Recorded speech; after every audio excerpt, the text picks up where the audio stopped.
Hello, everybody. I welcome you all to Kaarana's discussion about the future of drone users in India and how they provide an opportunity but also raise certain alarms. I'm Somerendra Barak. I'm a reporter at Medianama, and I've been looking at drone users for policing purposes specifically, and also particularly the way in which drones are hired by police for their operations. There are currently also talks that become.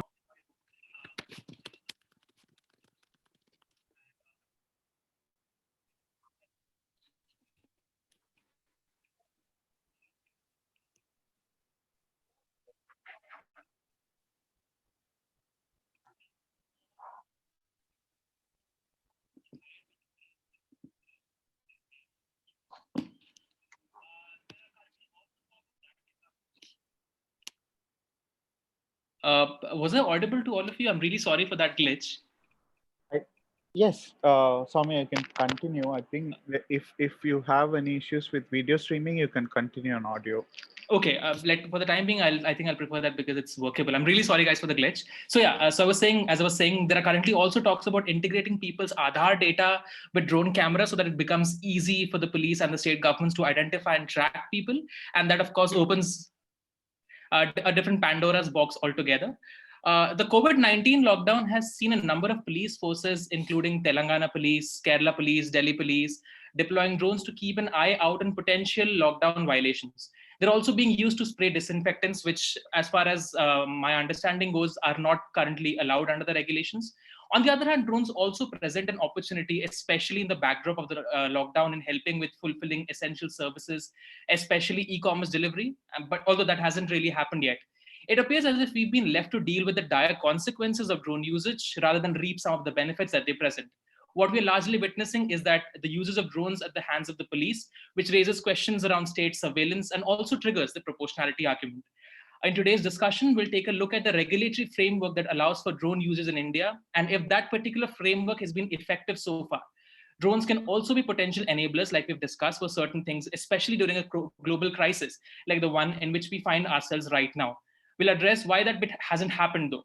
We'll also try and answer questions around accountability and transparency, especially with respect to police usage of drones. We can then open it up to the audience, who can ask their questions via the Q&A option at the bottom of their screens. For the discussion, I'm joined by Kishore Janalagada, co-founder of Drone Aerospace Systems, which is involved in manufacturing drones, and Shashank Srinivasan, director at Technology for Wildlife, whose work involves around using drones for wildlife conservation and using them in the wild for location intelligence. So Kishore, let me come to you first. Do you think that the current digital sky policy, which governs the usage of drones, is working at all? Because when the policy was being formulated, the DJCA consulted drone manufacturers. Do you think that your comments found a reflection in the policy that came out in August 2018 and was subsequently implemented in December the same year? Also, from what I've been seeing while reporting, is that a lot of police stations, especially, use drones manufactured by DJI. Are those drones even allowed to fly in India right now? So, in my best understanding for your last question, no. The answer is no. They're not allowed as per the DGCA regulation that exists right now. And but there is a catch in that. Coming back to your first question, because of the reason that although the rules and regulations have come out in December 2018, as you said, they are not yet implementable. So they're not yet implementable because the backend systems that are required, that the authentication server that is necessary, is still not functional. So as of now, whoever are doing NPNT clearance and everything, even the manufacturers are doing it as a provisional thing by saying that we are following all your guidelines and we will be able to comply when you get the regulation effective. So it is not, it is for future, not for current, and they're allowed to fly based on that. And even in that category, DJI does not qualify, so therefore no, it's a violation of the regulation as of now, what the police are doing. So and as far as taking feedback from the customers, they had, DGCA did open out for a public interest of, information. They asked, sent out queries, people put out suggestions of what needs to be done. Some suggestions were taken, some suggestions were not taken, especially with regard to certain things like they had this thing about specifically identifying critical areas, zones, which are not safe to allow people to fly.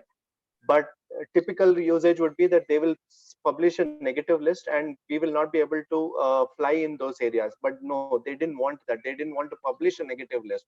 So what they expected us to do is that you tell where you want to fly and we will just tell you whether you can fly or not fly at that time. So it was like they didn't want to publish an open negative list.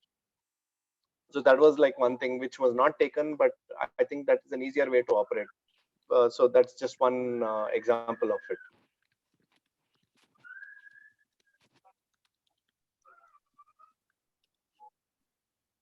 Hello? Hello? I think we lost Soumya there for a bit.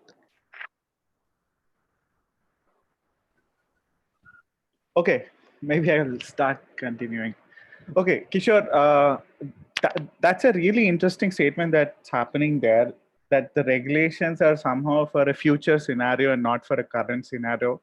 But the DGCA has kind of made it mandatory post December 1st, 2018. Technically, they are active, but so which makes almost all drone flyings illegal in the country, as if the drone regulations do not exist or they do not favor any drone flying. Yeah, so that's like a hanging sword on your head because you cannot comply to the regulation because it is still not in full effect. And at the same time, they can catch you for not complying. It's they can, and you still have to comply as per at least getting the certification process and the clearance is done. So it is going to be a complicated, and I think it's kind of like a risk on the people who are actually flying right now. In terms of what a manufacturer can hope for or is hoping for, are drone manufacturers facing issues because they're not sure how to manufacture these drones, or is there some understanding from the drone manufacturers that okay, we can make certain categories of drones, for example, say the nano drones at least, Right. who are unregulated, which are unregulated?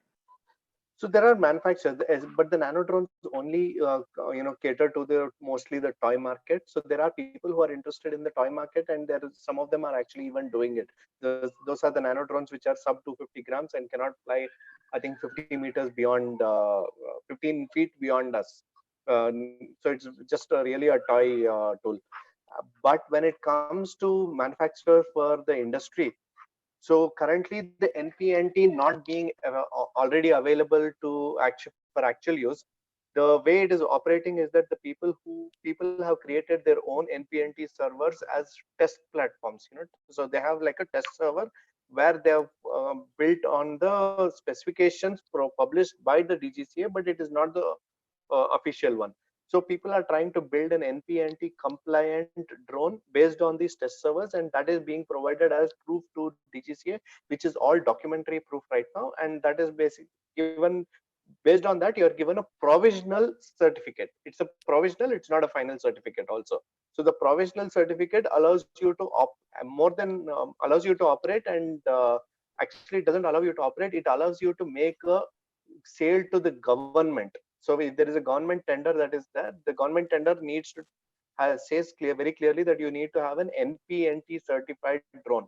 And these drones which are given the provisional certification complied to those requirements. So therefore, you're at least able to make a sale to the government, to our government bodies. But yet the operational part of it, because you don't have an actual NPNT, is still dependent upon local law enforcing authority. So it's really interesting that this is all only to ensure that few companies can get government tenders. At the same time, you're seeing that uh, companies like DJI have clearly made issued statements that they are not going to manufacture for Indian standards, Mhm. which is what DGCA is bringing out. So are there issues of say these drones being exported out of India? I don't think manufacturers can scale out that, right? These are very specifically then designed for India use only. No, to actually, there are some manufacturers who, as I best understand, are actually exporting it to lesser countries like Papua New Guinea and sometimes even Indonesia, Philippines, and all of them. So yes, mostly the Southeast Asian countries, there are people exporting it to these countries as well, and where NPNT and others don't play a role. And I think a lot of the people are looking at that as a favorable market also. There is one last question that I want to ask you, which is on what's the authority of that for DGCA to regulate drones in India? We know it's the Director General of Civil Aviation. That's what Yes. DGCA is, and it's only relevant for civil aviation. And clearly, airplanes are defined when they fly beyond a certain height, and that's why I guess your classification of drones and the height limits kick in. But at the same time, I think the current rules are only for drones which are in line of sight. That you can only regulate it, fly a drone if it's in line of sight, and you cannot bring out drones which are out of line of sight, say control with radio, control with some video form of it. But the DGCA is allowing testing for manufacturers to build them. Can you explain a bit That's more about this? That's right. So to the later part, there was an expression of interest that was opened about sometime last year for what is known now as BVLOS, that is beyond visual line of sight. So this is only in test in for only for testing. So you need to qualify with a certain set of categories, criteria as well, which includes that you need to have an actual licensed pilot. That I'm telling about a civil aviation pilot, not an drone pilot. So you need a person with a PPL also as part of that team, which for you to apply for a permit to do this BVLOS testing, and you have to give a particular area which is at least 15 kilometers, 15-kilometer radius, for which you need to speak to either a private land ownership or a government body which gives you the permission to use the particular space for this particular testing. And as a consortium, you can apply for this BVLOS license, and then you are given a permit to fly this test platforms, which only in these test areas are you allowed to actually do beyond visual line of sight. Elsewhere, as you said, you have to fly within the within the visual line of sight, which is defined as, I think, 400 meters. As I recall, it is 400 meters is defined as the line of sight. So you cannot actually fly beyond 400 meters, except in these test areas. And in these test areas, those who have applied, I think right now there are about 4 people who have already been permitted. I have to update myself with the numbers. I think there are 4 people who have been permitted as of now, and there are more who are going to get permission. We ourselves also have we are being evaluated for the same permission in South India.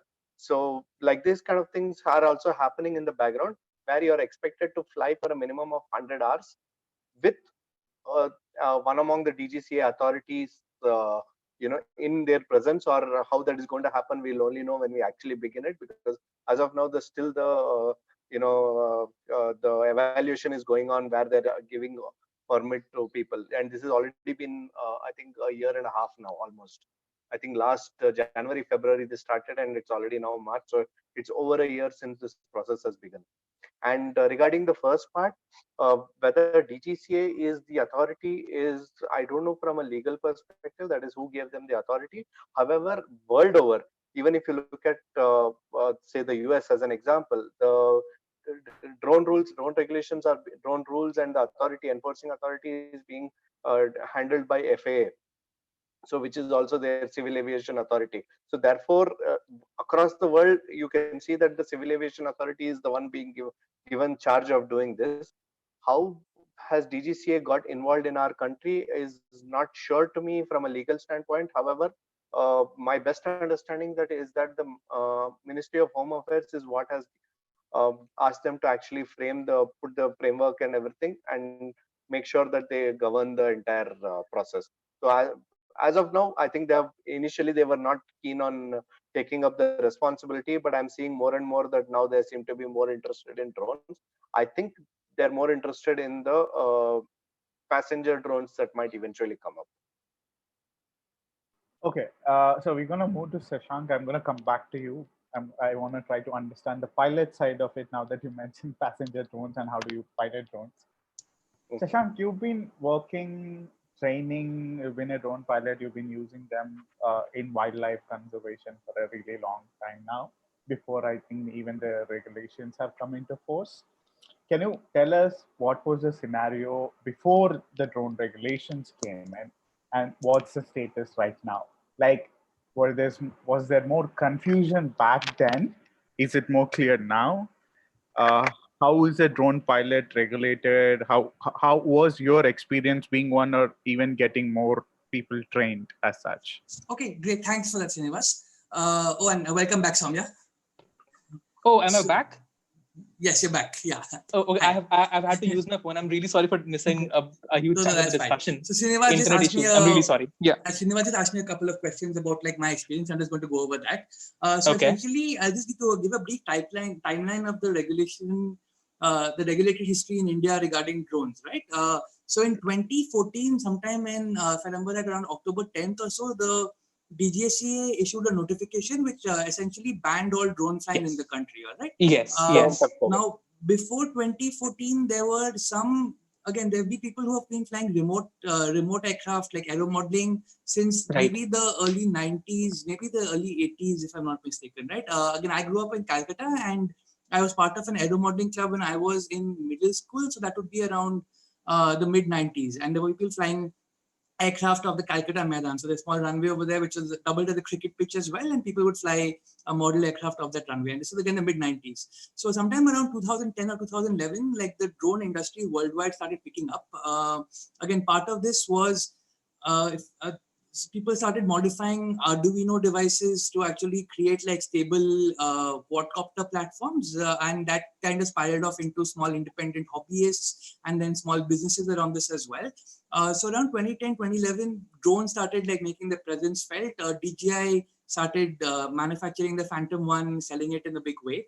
2014, again, in October, there were some incidents in India of drone use. I think, if I remember correctly, the main instigator for the drone ban was a pizza delivery service based out of Bombay, which they had a PR stunt where they delivered a pizza using a drone, and essentially that brought the entire house collapsing down on itself. So the metaphorically, not literally. So essentially, what that resulted in the DGCA ban. So between 2014 and 2019, all drone flying for civilian purposes in India was technically illegal. Now I say technically because from a regulatory perspective, the enforcing authority is unclear. The implementing authority is unclear. Who has authority to actually give permission to fly drones was unclear and is still in practice on the ground, very, very vague. So between 2014 and 2019, there were still drones in the country. There was still a drone industry. There was companies like Asteria Aerospace, like Quidditch, started working specifically in like their niches. So, for example, Quidditch, a company we've collaborated with in the past, has been doing some excellent work around the IPL photography. They've also done many other projects, and they again at this point of time focus on working in the film world and entertainment itself, right? Companies like them, other companies got the permissions they needed to actually operate very publicly and at high profile events. But again, under the DGCA regulation, this is all technically illegal because the ban was very tersely worded and did not leave any room for exceptions or exemptions of any kind. So in practice, what that meant is, again, we've also been flying drones over 2017, 2018. And in practice, what this has meant is that we're just working with government departments and we're working with authority to actually operate our devices with like permission letters from people like the district collector, people like the chief secretary of a state, joint secretaries in the government of India headquarters in Delhi, right? So different departments, and these secretaries who are again IAS officers who have extreme amounts of like administrative power issue these letters, and after that the entire state machinery just complies and make sure that the work they want gets done, right? One project I was talking to Swami about earlier was in 2017. So one of the first projects we conducted as a company, as a technology for wildlife, was on behalf of the Uttar Pradesh Forest Department. They had this was again during Akhilesh Yadav's tenure as chief minister. So this is like 2017 February. And essentially, they had a man-eating tiger on the loose in Pilibhit district of western Uttar Pradesh.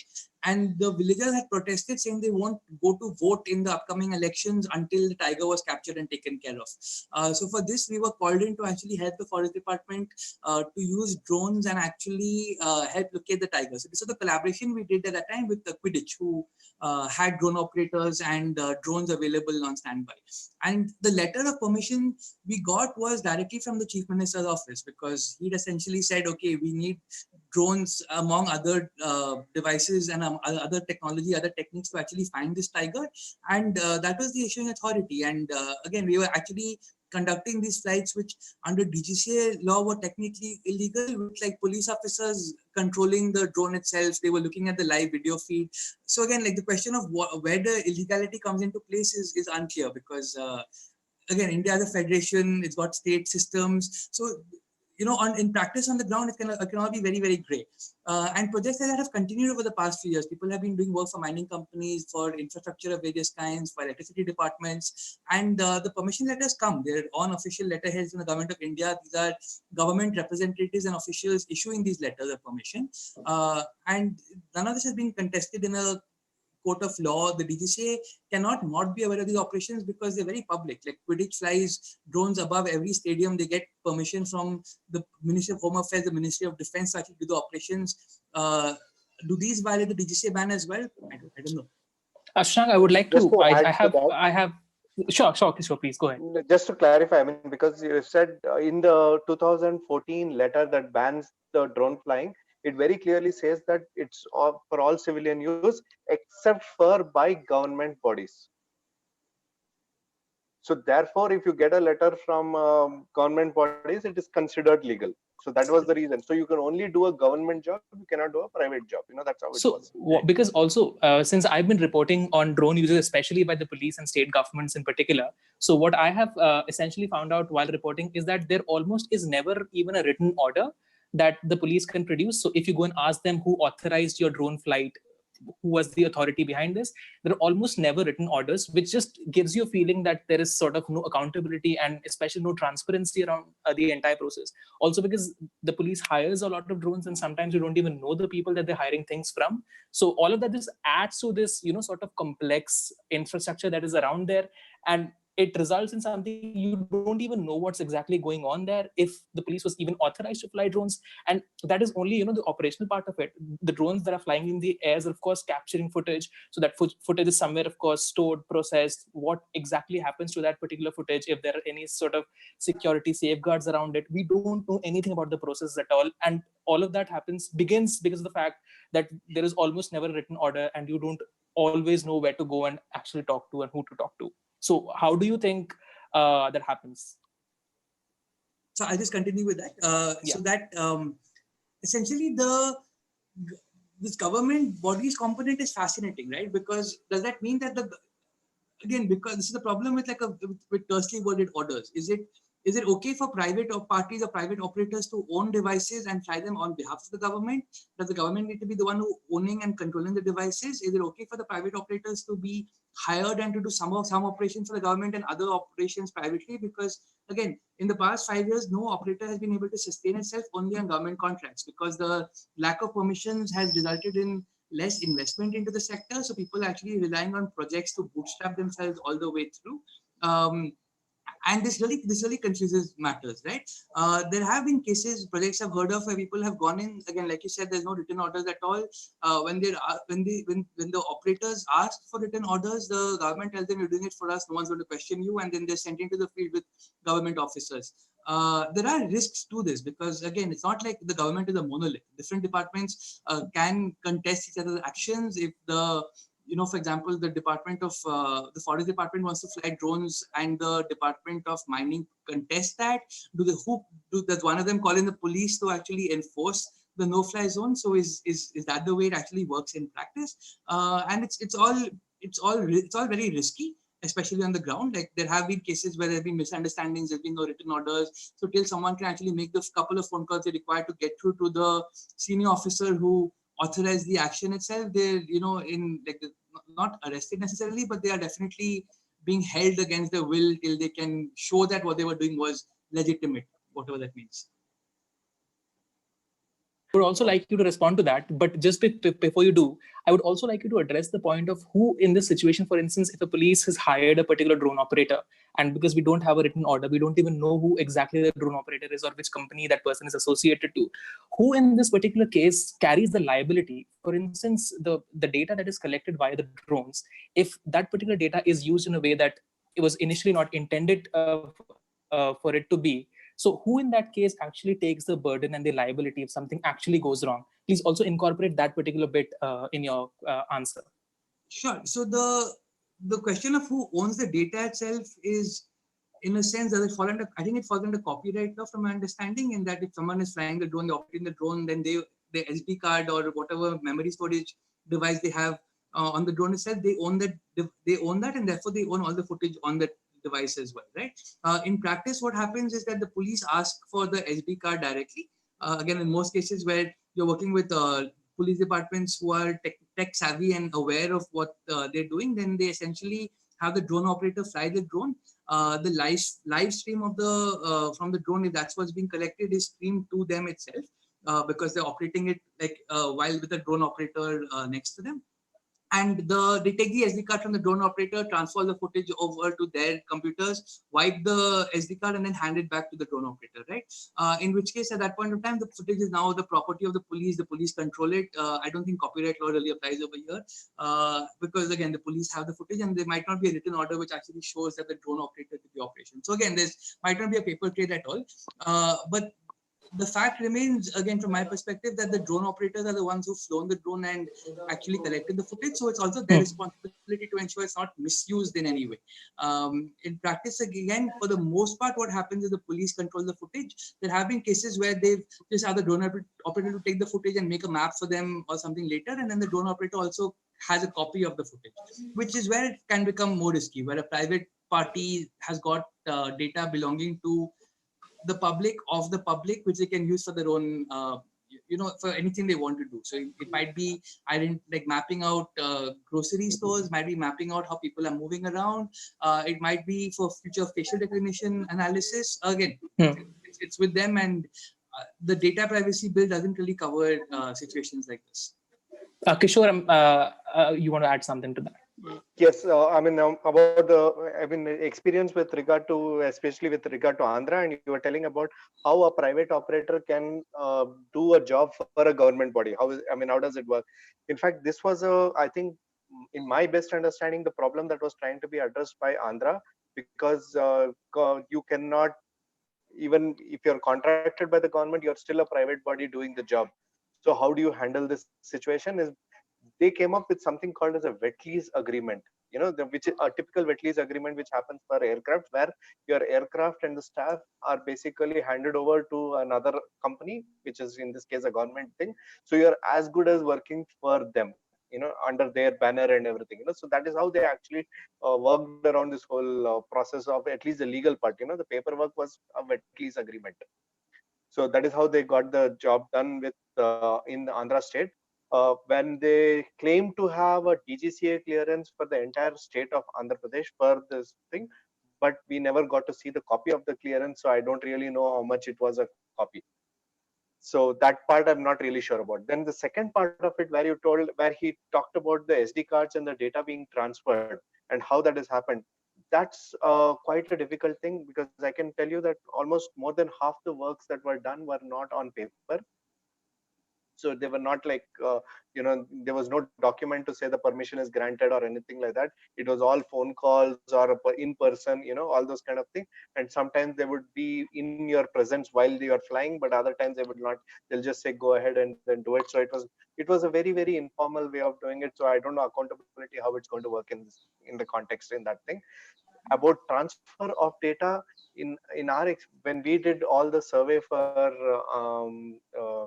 Amravati, the new capital of Andhra, all the data was asked by us in voice, again and again, on a phone call, to be handed over to a particular person who would come and take a hard disk of data from us. And only later did we get to know that whom we were handing out the data to is not a government representative, but another private party who is doing some other analytics and everything. Now a consequential issue of this whole thing came up when it came to payment, because we had to showcase that we have done the job and we have got all the data over there. Then comes the thing saying that, okay, when you handed over the data, we have taken a signature of the person who's handing over the data and everything. But when it comes to rules, you need to have it stamped by the department official, signed by a particular authorized signatory, all these kind of things which were not done at the time of the data collection. So that became an issue also. So yeah, so I don't think anything on the when actually implementation, nothing happens. And just to add to that, that's fascinating on the ground, because what that means is that there's almost no record of any of these activities, right? Like there's the footage, but there's no record of the government issuing a contract, of a tender being issued, of modes of payment. It's all very unclear, which is quite difficult to understand in the context of if in case someone had to sue for damages for anything which has happened as a result of either the actual flight or the data collected. How do they go about it? Where's the paper? Where's the evidence? Where's the proof to actually take this to a court of law if that's the route someone wants to take? So again, like a underpinning sub context of the work we're currently working on is like where is recourse?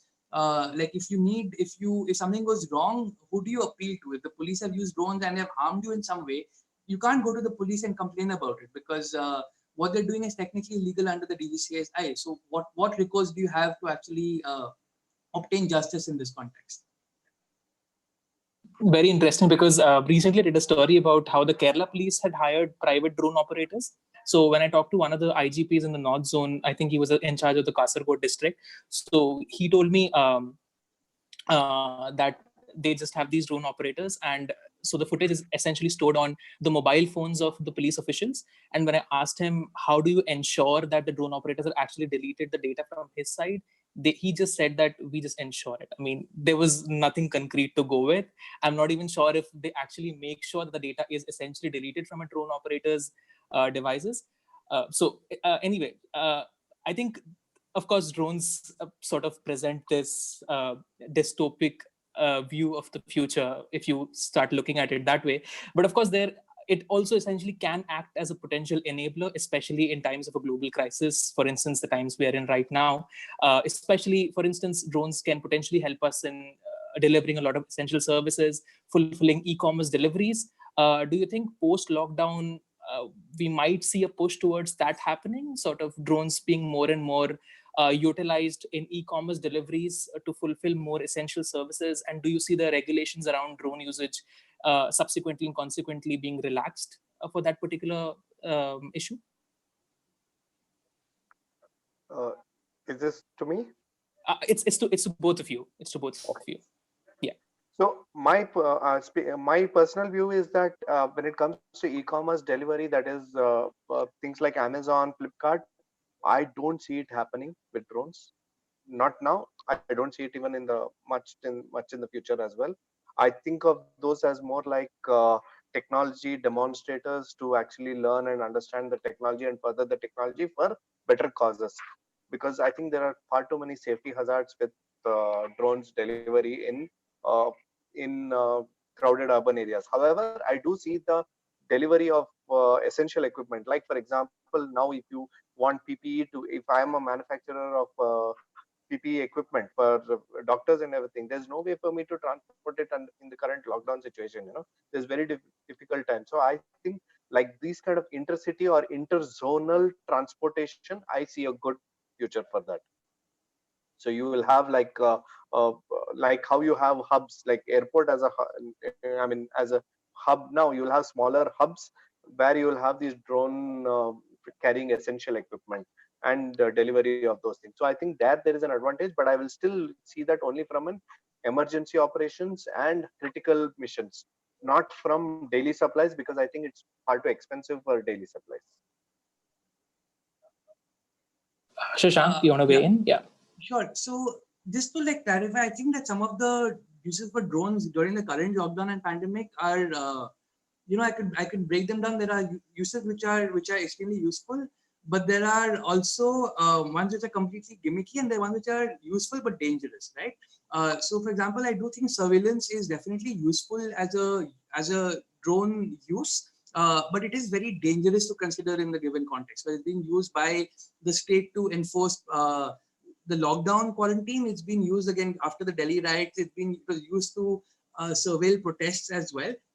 So question of whether the people who are protesting, whether the civil rights are being violated, is still has not been answered clearly. Even now, during the current lockdown, where people have been allowed to leave their houses, have been allowed to actually go to grocery stores, they have been allowed to move outside. So it's not a curfew; it's a lockdown, right? But drones and the police force are still treating it like a curfew, so they're trying to send people back home. So it's one thing to make sure people don't gather in groups. It's another to use drones to chase people down roads to try and get images of their faces so that they can then be prosecuted or arrested at a further point of time, even though they haven't violated any law. They've only violated a lockdown in a sense. And again, it's again all very, very unclear. So I do think surveillance is a useful use of drones, but also dangerous. However, using drones for spraying antibiotics during a pandemic caused by a virus is nonsensical.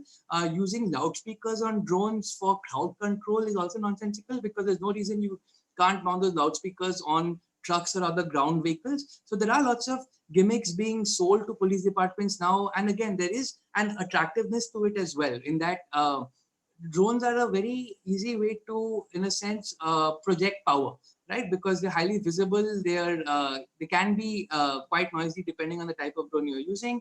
They can actually be used to project a sense of control where there might not actually be that much control on the ground. Where the drone flies over, everyone like, oh, the police is watching, but actually there's some private operator flying the drone while playing PUBG on the side, So there's no real overlap as to, again, so that the drone is up in the air, and that's what's being used to show power. So going forward, like after the lockdown, hopefully there'll be the valuable uses of drones are the ones which are going to be promulgated in a sense, and the ones which are dangerous are going to be weeded out, or at least like, are going to be proper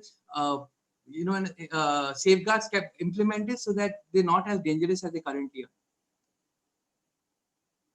I think from the discussions so far, what you've basically understood is that drones have been exceptional when it comes to state surveillance, when it comes to carrying out state surveillance. But perhaps for the better part, for the thing that they can be used in better ways, perhaps there still is a long way to go from what we've understood so far. So I think with this, it's okay to open the discussion up for the audience. I would again reiterate that the audience can ask questions using the Q&A section at the bottom of their screens. We already have one question from Shashidhar KJ, who asks if it is possible to standardize drone manufacturing similar to the automobile industry, and if it is, how would it exactly look like for the drone industry? And I think Kishore, you would like to answer that. Yeah. I definitely think it can be standardized. After all, even the automobile industry, in fact, I like to look at the drone industry as in parallel to the how the automobile industry started up. Everything, including the licensing for the pilots, everything should follow the same model as the automobile industry, is my personal opinion. Certain standards have to be set up, and it can be done. Like, for example, what should be the kind of communication as an example, so that for certain things, like if you want state control to take over rogue drones, that should be just like setting up a including an ATC, kind of a thing. If you have, there can be this thing in terms of ethical and non-ethical. Yeah, those are always debatable, and I don't know who will be the right person to comment on those part of it. But definitely, it is possible to standardize, and I think it is a good time to even work on those standardized, mechanism, both in terms of where the drones can be flied, what is the kind of safety regulations, safety precautions that you have to take, including simple things like you have for automobiles, that indicator should always be there. If the light is not working, you can be penalized for, all these kind of things can be put up, and I think they really need to be put up. In fact, one of the reasons why I think we are also struggling is because we never had this kind of dedicated thing from the early days, which is the aero modeling days. Drones are like an evolution of the aero modeling days. And even during aero modeling, there were, if you look at much of the Western countries in US and everything, you had dedicated zones where you can do aero modeling, flying. All of those things are and you have to follow certain rules. You can't step on to beyond a barricade. You cannot go into the field. Inside the field, only the pilot can get into. There are no support persons. These kind of rules were there, and people were used to follow them. But here they were not. People would just fly anywhere that they found the space to fly. Sometimes over their house also, or random dried up lake in Hebal used to be not Hebal. Hoskote used to be our favorite to go and fly drones. So I think starting from there, we missed the gun, and I think now we still have to start and catch up. And actually, it is possible to form the standardization, and I think we should focus on that. Shashank, do you have a take on it? No, not on this particular. Not Okay. on this question. Okay, so I think when we talk of drones, and pardon me for bringing this up again and again, because this is essentially what my sort of life's work has been for essentially the good part of the last 6 months. The potential of misusing a drone to begin with, just the bad things associated with it that can be made possible. Second thing is when that particular technology is given to a state department or a police station, or even with different police stations, with different police station jurisdictions, you see a different kind of behavior in terms of how people approach these things. So B, things with that particular police station, with that particular police jurisdiction, and C, essentially generally how things have really played out so far, in which the police has been completely lackadaisical in maintaining written orders. It seems as if the DGCA has been completely left out of the equation when it was supposed to be the enforcing and the regulatory authority for drones. How the DGCA has practically been silent for the good part of the last 2 years, ever since the policy came into force. So how exactly do you think that this entire ecosystem could potentially be made better, so that we can actually sort of take out the better part of the drones and leave aside the things that we don't really want them to be doing in the society? So how do you see this entire infrastructure of drones flying in the air and not actually sort of hampering your civil rights? How exactly are we going to approach there? It's to both of you. Yeah. Cool. So I'll go first, Kishore. That's okay. Sure. Yeah, please do. So essentially, that's a really large question, right? As to what does like a healthy drone ecosystem in the country look like? Some would argue that what's currently at play is healthy, where the state gets to use drones to do whatever they want with them, and everyone else has to apply for permission. And if the state thinks the permission is good enough, then you go with it, right? And that's I don't personally think it's very healthy, right? Because there are again uses of drones which are outside of state control, which might in a sense be very healthy for civil society, which is using drones to regulate state actions, using drones to map out areas which are contested by, for example, mining companies who the state is supporting, right? So these are all uses, like the idea of being able to submit drone footage to a court when contesting something which the state wants, right, is important. Again, the reason for democracy, the reason to have these the pillars of like executive, legislative, and judicial is so that there is a healthy balance between all three. At this point of time, if drones can only be used by the state against civil society and not by civil society to protect its own interests, then that goes against the interests of the country as a whole, right? Because again, then you start becoming authoritarian as opposed to being a liberal democracy. So give that as an upfront thing of my personal sense on this. I do think that it is possible to deregulate drone use to some extent, to also decentralize drone control. Right now, again, all of it is with the DGCA sitting out of Delhi. What's been happening in the past few weeks because of the pandemic, again, not the lockdown, but the pandemic itself, is that states are having to bypass the DGCA to actually do what they want, because they are finding use for drones in some way or the other. Now, again, like I was saying earlier, some of these might be gimmicky uses, but it is still things the states want to use drones for. Sorry, Shashank, I'll just interject you there. Even before the, to be honest, because I've reported on this particular issue even before the pandemic began, and we saw, with the protests around CAA rising, erupting essentially around the country, and followed that with the Delhi elections.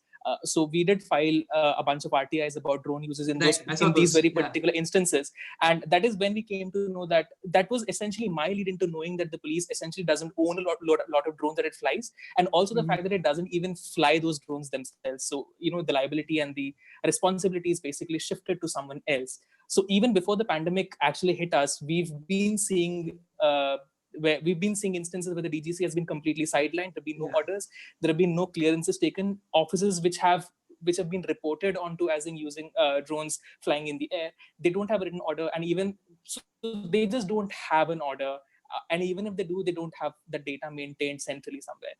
So Right. that's essentially been playing out even before the pandemic. Yeah, that's fascinating, right? Because the idea is that, again, the DGCA's purpose and what the Minister of Civil Aviation, I think the Junior Minister of Civil Aviation, as well as other government officials have said, is that they want the drone industry to take off, to actually be a large contributor to India's GDP in the years to come, because it's an industry which is growing, right? But the rules that they currently are ensure that only operators who work for the state or play by the or who are in favor of the state are allowed to actually operate and do what they want to. So for me personally, I would like to see a lot more NGOs using drones. Right now, almost no NGOs I know of in India use drones. There have been amazing uses of drones and of aerial imagery or satellite imagery by NGOs across the world. For example, in Bangladesh, after the protests, the riots, the genocide in Myanmar, all the Rohingya camps in Bangladesh, there was lots of drone mapping done to actually make conditions for them on the ground better. There were numerous examples like this worldwide of civil society using drones for good. In India right now, I would say that's impossible for civil society to do, because the regulations mean that if an NGO who again is regulated by the FCRA decides to tries to use drones, they have to follow every single rule in the book, even if the rules contradict each other. While if a police department or any other government departments wants to do the same, they can just go and do it, and they don't have any consequences to suffer going forward, right? That needs to change to actually make it a healthy drone ecosystem in the country. Kishore. Yeah, so I have very little to say on this, but yes, I can understand that if you see the news reports recently, also the states are in open defiance of DGCA regulations when they are actually saying that simply we cannot follow the rules of DGCA in these conditions because that's too slow. We need immediate response. We need quick response. All of that. So there is no way that we can actually follow the rules in letter, in spirit. I don't know, but in letter we just simply cannot do it. So that's how it is right now, and I see why. In fact, I think that the regulation should have taken care of emergency needs. Which it doesn't. The emergency needs are essential part. This was the part where in fact, I had put down during the regulation framework also trying to say that there are certain aspects we have to cater to during emergency services. We may not be exactly able to follow these, or there might be other reasons where you can't follow these kind of rules also.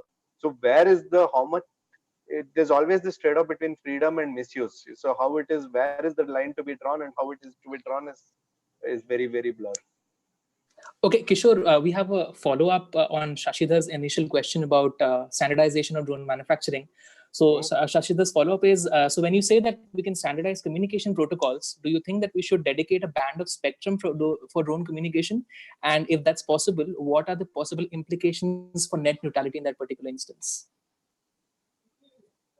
So I'm not very familiar with the net neutrality, arguments around it. So I won't be able to say on that. But I don't think there's a necessity to actually do a separate bandwidth for this, because with the way things are moving, we can continue to use the existing protocols and technology which is already in the market for this, which can include things like even your 4G and 5G networks for communication. It could include your Wi-Fi, and it can include your other frequencies, which is in the 2.4 ISM band itself to do this. So there is no real requirement for you to go with separate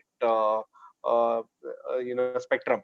However, if we go beyond this small commercial usage, and if we want to go in consumer usage and go into commercial usage, where we'll have to start synchronizing with air traffic control of the regular aircraft, because we might be interfering with those safety requirements over there.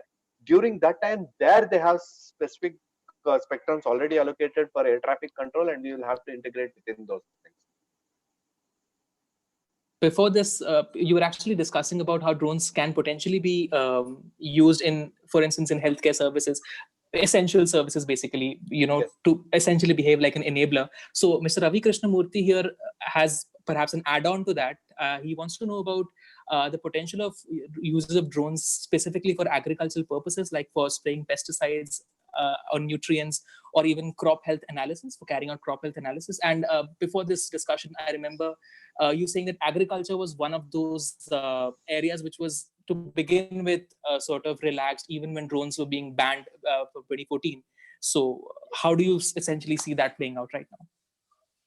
So in terms of the regulation and the framework, if I have to say, as per the DGCA regulation, which has come out in 2018 December, it specifically says that payload delivery, and how does it define payload delivery, is nothing should separate from the drone in flight. And that is the definition of payload delivery. So which means that you cannot do spraying at all legally currently. So that is how the regulation is framed right now. However, there is a frequently asked questions that is attached to the regulation, and in that sense, specifically for farmer use for pesticide and crop spraying, it will be allowed.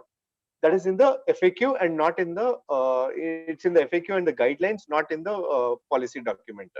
Okay. So that is one thing. So that therefore it's a little questionable, but it is allowed. But there is another governing body which disallows it. Again, this is not to do with DGCA. There is another governing body. I'm not sure about what is the name of the government body. It is basically for, it is an agency which controls pesticide spraying and other things, general agricultural use of general agricultural use, in which it very clearly says that aerial spraying on farms is not allowed, which includes drones now. And the justification that they may have, which I presume, I'm not entirely certain of it, aerial spraying is not allowed in farms because aerial spraying is typically done from a higher altitude, which basically means that when your spraying happens, it will go into areas which is not the target area and which is undesirable, and therefore they have restricted spraying from aerial drones itself. So this is from the regulatory legal perspective. Even if DGCA has allowed drone spraying uh, in their guidelines and the FAQ, it is still restricted by the I think it is what ministry it is, I'm not really sure. It is the Agriculture and Farming Ministry or something like that. I have to check the actual agency that disallows it.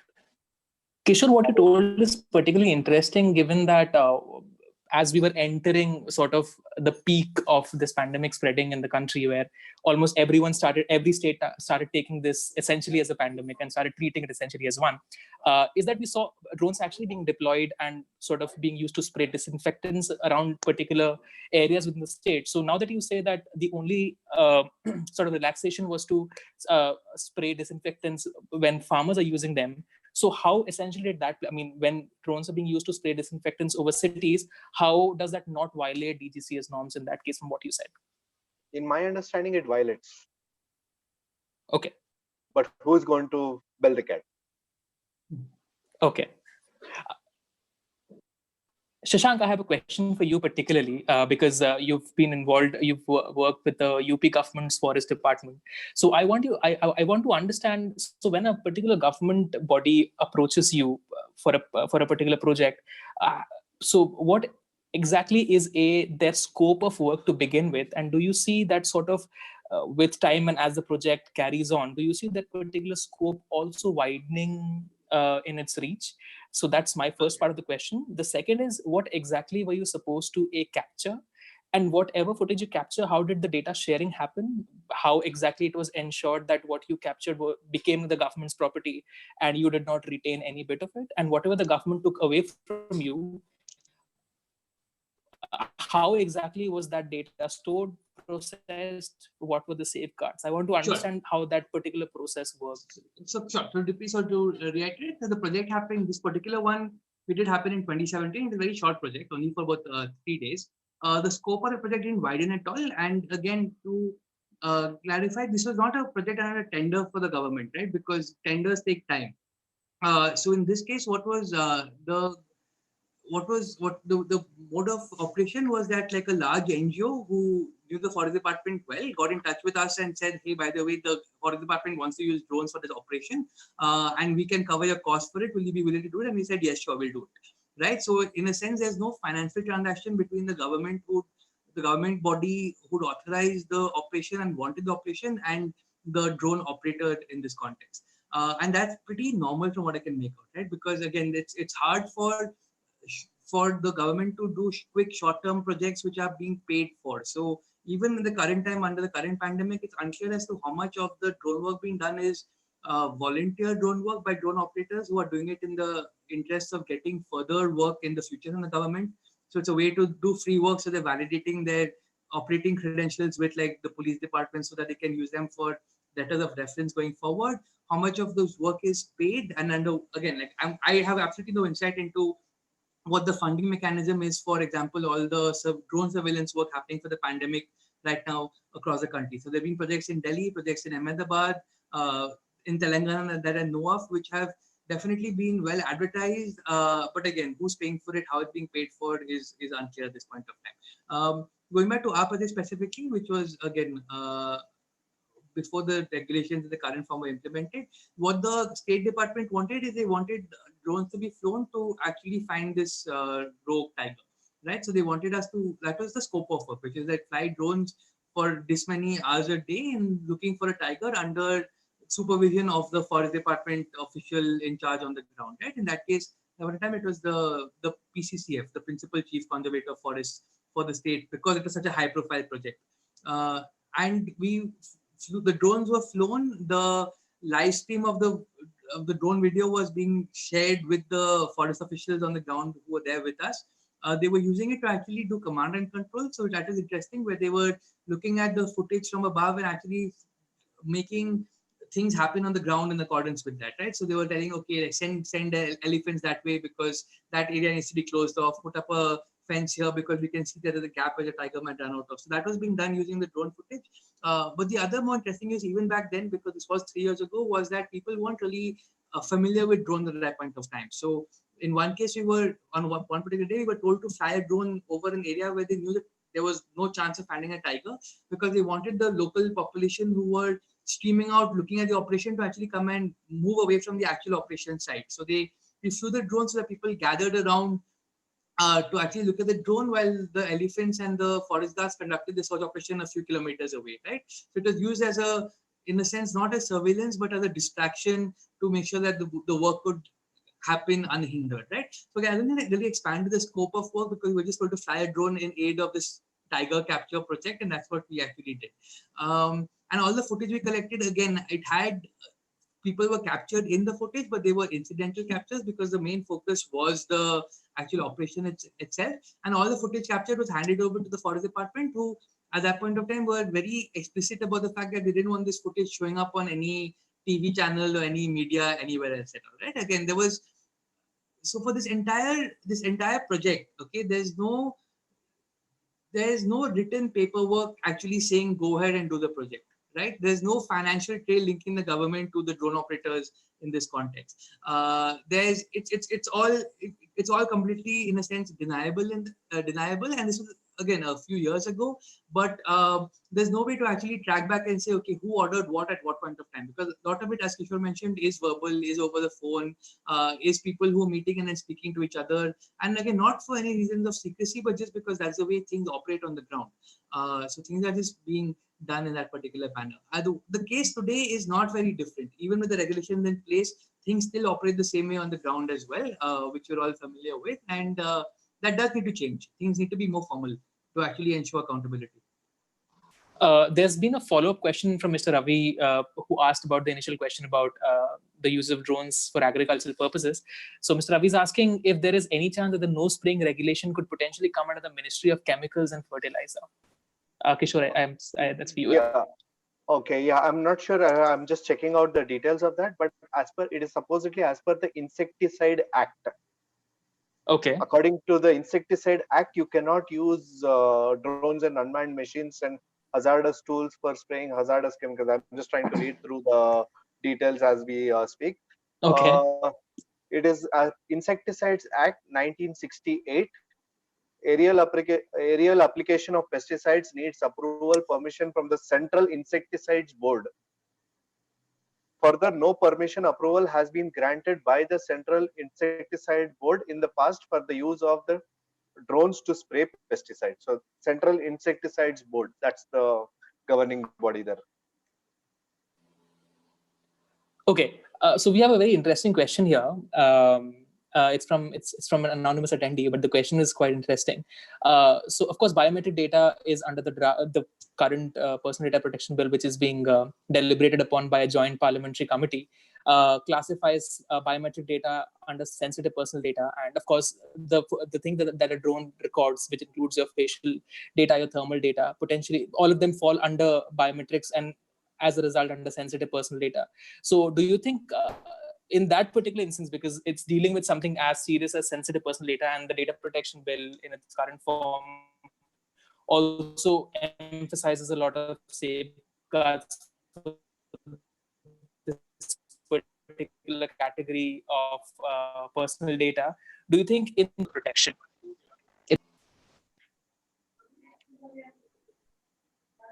is that for me? It's open to both of you? Okay, I'm not I don't understand the privacy. I mean, I'm not very familiar with the whole privacy arguments that go around. So therefore, I'm not a very good person to be talking in those lines.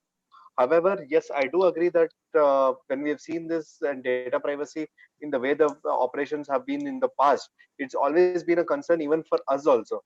Because at any time, will this be brought back and labeled on us? I mean, as a business, I've been more interested in safeguarding my own business at the time, so it's like whenever I'm handing over data, because of the problem, we handed over, when we were doing data even for the national highways and other places, they were supposed to be in the original discussion, you have like a secure login, we are supposed to copy our data into those particular places, and those kind of things were there talked about. But when it actually comes to action, or it is like it's a very casual hard disk, you take one hard disk somewhere, he goes, then I have to call him back and ask him so many times, you have to give me back my hard disk, I need to copy new data, this kind of, and then he'll say, I'm coming, I'll come 1 hour, I have to go to this place, I have to go to, I mean, it's extremely casual. That's what I want to say. It's always been extremely casual in handling of data. But in terms of what kind of concerns we should have, I think a person who is studying privacy should be a better person to, argue about that. I mean, I would of course say that anyone who's dealing with use of drones, and the police in particular, given the kind of abuse that's possible in their hands, of course, drones should be held to extremely high safety standards and to extremely stringent protocols. Shashank, would you want to answer? Yeah, sure. It's a really good question, and I would definitely answer that. Like, I don't know about higher standards, but all of it should be held to a high standard, right? All biometric data. So even with like drone use, there are practices people can follow on the ground. So one reference is this group called We Robotics, which is based out of Switzerland. It's a large drones for good humanitarian action non-profit, sets up groups of what they call flying labs across the world, which are essentially consortiums of drones for good users in various countries. So in India, for example, we are part of the India Flying Lab, which is one such group. Now, We Robotics is also one of the formulators of the humanitarian unmanned aerial vehicle operator network, so the humanitarian UAV network, which essentially formulates guidelines for the use of UAVs in humanitarian settings. And part of their guidelines include information for drone operators on privacy, which essentially is that if you're capturing footage, try not to do any live streaming work. Like, you can always record footage and then play it back later. So don't do any live streaming work. And also when capturing footage, take it from top down, not at an angle, so that you don't capture people's faces in the footage, because that's almost never required from a humanitarian perspective, right? And those are good guidelines to follow even in regular drone use as we go forward. So I would definitely say people interested more in this, the HUAV network is a good resource, as is We Robotics. And India specifically, what Medianama has been doing is fascinating. So again, those RTIs were really useful after the Delhi protests and the riots, and in terms of how the drones were being used. And also the Internet Freedom Foundation has been doing some work around drones as well in India. So that's another good resource to look into for more information on privacy around drones. You said interesting about the shooting angles very particularly because at least with the Kerala story that we did, the police said that they've actually and this story is from last week from what I remember is that the police said that in only that one small district they had arrested at least 170 people in within 3 days itself, people who were violating the lockdown. So which clearly means that it was definitely not just a top-down thing to perhaps scare away people into their homes. Sure. But the police was very actively looking for people who were violating it, and they were actually hunting them down after that. No, there's lots of footage of angled shots where you can see people's faces quite clearly. They're being, again, like going back to the issue of abuse at the hands of the police, right? In terms of like how drones can be misused. There have been cases, again, I've seen footage from Ahmedabad where drones are being used to film people on their rooftops. So you have no idea whether they're part of one family, but they're all living in one building. Obviously, they're up on the roof enjoying the evening, and then a drone flies overhead and captures footage of all of them, right? And they're on private property. Again, complete violation of the civil rights, and it's absolutely useless in the terms of enforcing a lockdown, because what do you get out of chasing people on private property who are in the same building back indoors when they're out on their roofs? It's not like a virus like spreads by line of sight, right? It's biological. It's not this like irrational. If you look at someone, you can get a virus, right? But that's the way they're acting, and drones are totally being used to enforce this very perverse notion of what a lockdown should look like. Kishore, I had a question for you in particular. So this morning I did a story. This was a small instance from a place called Morbi city in Gujarat, where the police. The video went quite well. I'm sure you must be aware of it. Where two entrepreneurial gentlemen were actually using a drone, and on the drone was tied 2 tobacco packets, and they were essentially distributing it among themselves. So the police arrested both of them on the charges of delivering a non-essential commodity during the lockdown under Section 188, so which wasn't allowed. But when I asked them about why they did not also charge them on using a drone without any kind of a clearance, the police in that police station told me that they did not even know what kind of a drone it was and what they should even start doing about it. So, with all the kind of relaxations and limitations within the digital side policy, that, for instance, a nano drone can be used for a particular purpose, a micro drone can be used for another particular purpose. So do you think that on the ground, when police people will actually be implementing this thing, there perhaps is not enough knowledge, which again results in, sort of the regulation not being implemented the way it is expected to be?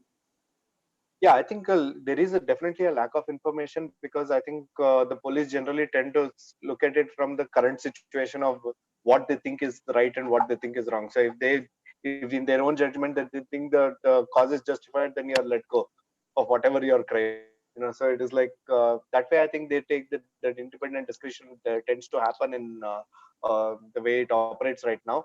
But yes, I think it is very difficult to justify a good legitimate good use and differentiate it from a bad use of a drone. So I think that complication is going to be there, not now, it's going to be there even in the future. I think a lot uh, in actual implementation of distinguishing between a good use and a bad use over there. In this particular case that you are telling me, I see there are different cases that can actually be filed. One is your for distribution of this thing, but definitely I think there is another side of it, which is to say that illegal flying of drone itself is case to book. So I think they can definitely be charged, whether it is in the big picture the right thing to do or not. As per the law, I think they can be charged for illegal flying also. And but then there is also a problem. It's like, for example, the crop spraying drones. When if DGCA has given, whether it how legitimate is a guideline or a FAQ be giving you permission to do a crop spraying drone when the regulation does not allow it. So I don't know the legitimacy of that. But even if I take that as the rule and say that okay, you can do a farmer thing, the same drones which were in under that category built for farming are today doing disinfectant spraying in the city. It's an illegal use for the reason that they were allowed to build that particular drone itself was for certain other cause, and now it is not being used for that purpose. So I think, yeah, there are a lot of there's going to be a lot of questioning that can happen around all of these things. I think it's only because it is enforced by a government agency that it's going to be taken lightly, but otherwise I think as per purely speaking by the rule book, it's illegal in all ways. Shashank, would you want to weigh into that? Yeah, I completely agree with Kishore. Like, the thing is, you can easily prosecute two people trading tobacco using a drone, but then it should be prosecuting everybody, right? Because the idea is that if you have laws which are so vague as to be selectively applied, then they're unjust, because you cannot just pick and choose when you can apply a law, because that's not the way laws are supposed to work. They don't work one way for some people and a different way for other people. So if you're going to prosecute anyone on illegal flying, everyone who's doing illegal flying, which is everyone flying a civilian drone in India at this point of time, should be prosecuted. Including the police. Exactly. Okay. Yes. Okay. That's the way it should work. Okay, I think I have one potentially big question about the silence of the DGCA in how the policy has been sort of implemented, or the lack of the implementation of the policy, and how the DGCA has been absolutely silent. How it has also in many instances been singled out and almost left out, where its acknowledgement has not even been felt necessary. So do you think that perhaps the entire policy in itself needs a relooking? And to begin with, the provisions might potentially be difficult to enforce. And do you think all of that needs restructuring and reworking again, just to ensure that the policy at the ground level is at least implementable, and the DGCA can at least be kept in the know-how of how it's being used on the ground? My personal opinion is that if you try to make a framework which is going to be covering every aspect of potential use and misuse, it's going to be so exhaustive that nobody's actually going to follow it. I think it should be incremental. You make a rule which is rather very simplistic to begin with, and you keep amending it or improving it based on the actual use case. How people are misusing it over time. So then you bring in a particular extra clause or whatever you need to do to actually curb that particular use. But I think trying to have an overarching entire spectrum covering regulation right from the start is not going to work. And that's exactly how I think even FAA started doing it, because they had initially a fairly simplistic, and they kept uh, amending those rules and regulations based on the actual ground scenario, how people are using and misusing it. Based on that, they would actually keep amending it. If you look at our regulation, there has only been one that has come out, and it's tried to be over in covering the entire, trying at least with the intent to cover the entire spectrum, and it's not been effective at from A to Z for anything, in the end. Yeah. So it has not helped in any way that way. Well, to be fair, there were also talks of a drone policy 2.0 as soon as the first policy itself came out, I think within a month or two. But of course, that hasn't materialized. Shashank, you were saying something. They did come up with a I think at the aerospace convention, I forgot the event, the stage event that happened in January of 2019, last year. So that is when it was announced that BVLOS 2.0 will be out and the draft is already ready. All of those things came out over there, and then it's silent since then. Yeah. Shashank, you were saying something. So I do think that over here, at least on the ground, what's interesting is that the moment there was a crisis and emergency where the different states felt that they had to do something about it, the policy just went out of the window, right? And again, like you're saying, it's been happening for a while as well, but it's far more visible now in the past few weeks, because the states are now have a very explicit reason, which is that, we need drones really badly, and the regulations are actually in the way, which is a very strong indicator that something needs to change drastically, right? And one way to look at it is the fact that the Ministry of Civil Aviation and the DGCA are responsible for like air safety, among other things. So one way to partition it is to, for example, make the safety part of drones come under the DGCA, and the regulations only apply for safety around drones. So fly drones, for example, telling the nearest like Air Force base or telling other aircraft operators in the area, so there's no like untoward incident in the air itself, but actual operations happen with the consent of the local administration, because we've had again very good experiences working directly with district collectors and district magistrates, because they know what's needed on the ground, they understand their jurisdiction very well, they're able to actually say, okay, fine, this operation is going to help like civil society at large, so we'll permit the operation, right? And again, they have local information on this, and that's definitely one way to actually take things forward, because at this point of time, the current scenario is not working for anybody. So this is Kishore, you're saying something? Oh, Srinivas, you want to weigh in something? So I want to ask one question. So we had a couple of drone instances in the UK, I believe, which resulted in airport lockdowns. I think it was Glasgow Airport, maybe, where UK. Yeah, in UK. Gatwick. Gatwick. Okay. Yeah. Yeah, the Gatwick instance. So where we had someone claiming they did a drone and the entire airport like shuts down. All the flights are halted. Then the cops essentially send in choppers to find this drone. So anybody who sees a chopper thinks it's actually a drone in the night. I think it was the pilots actually who was trying to take off who reports the air traffic controller that he has seen an unidentified object. He doesn't know if it's a drone. He doesn't know what it is. So now, which brings this question let's bring this question to DGCA. Will the DGCA only wake up when it comes to the safety question of airports and a drone being spotted at an airport? What does it take to actually bring safety into the picture, regulating drones in the right way so that we avoid this? I mean, it could be a hobby thing. It could be actually someone miscreant who's probably doing this.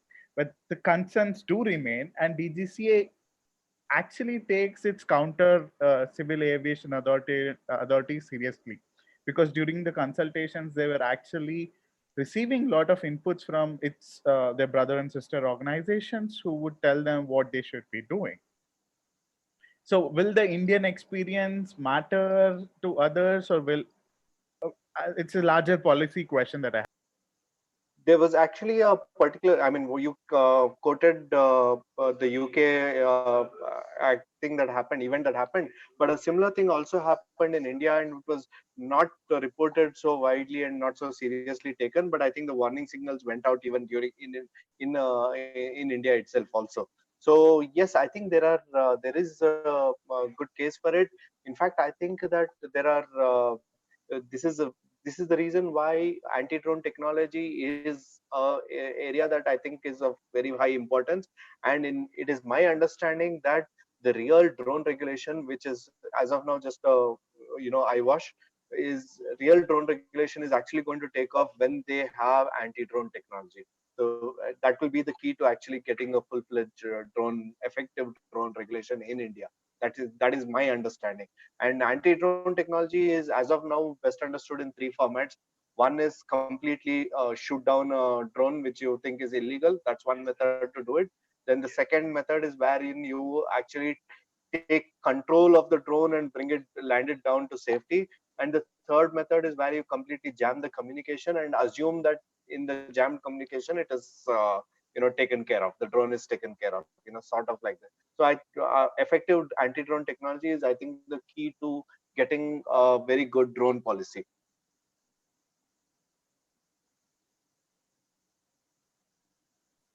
Shashank, do you have a comment on this Not particular question? That's fine. Kishore really covered that well.